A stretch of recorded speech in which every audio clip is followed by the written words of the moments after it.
ঈসা আলাইহিস সালাম একদিন হেঁটে যাচ্ছিলেন, খামোখা কতগুলি লোক তারা গালাগালি দিল, দাঁড় করাইয়া জনমের মতো গালি দিল।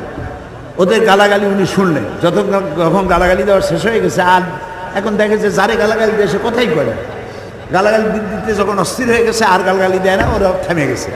ঈসা আলাইহিস সালাম তখন হাত তুলে তাদের জন্য হেদায়েতের দোয়া করলেন। ঈসা আলাইহিস সালামের সাথে যারা ছিলেন তারা বললেন, ইয়া নবী আল্লাহ, হে আল্লাহর নবী, আপনারে দিল গায়ে আর আপনি ওদের জন্য দোয়া। ঈসা আলাইহিস সালাম বললেন, ওদের মাথায় যা ছিল সেগুলো ওরা ডালছে, আর আমার কাছে যেটা ছিল আমি সেটা তাদের দিলাম। কাজে ওরা কোরআনের সাথে বেয়াদবি করেছে, আর এই বেয়াদবির জন্য এত বড় বেয়াদবি কোরআনের সাথে করা উচিত হয় নাই, যেটা তারা করেছে। এজন্য আমরা দোয়া করি, যারা যারা করেছে, যাদের পরামর্শ করেছে, সবগুলিকে আল্লাহ তাআলা কোরআনের পাগল বানায় দাও, কোরআনের খাদেম বানায় দাও। আপনারা বলেন আমিন। যতটা বিরোধিতা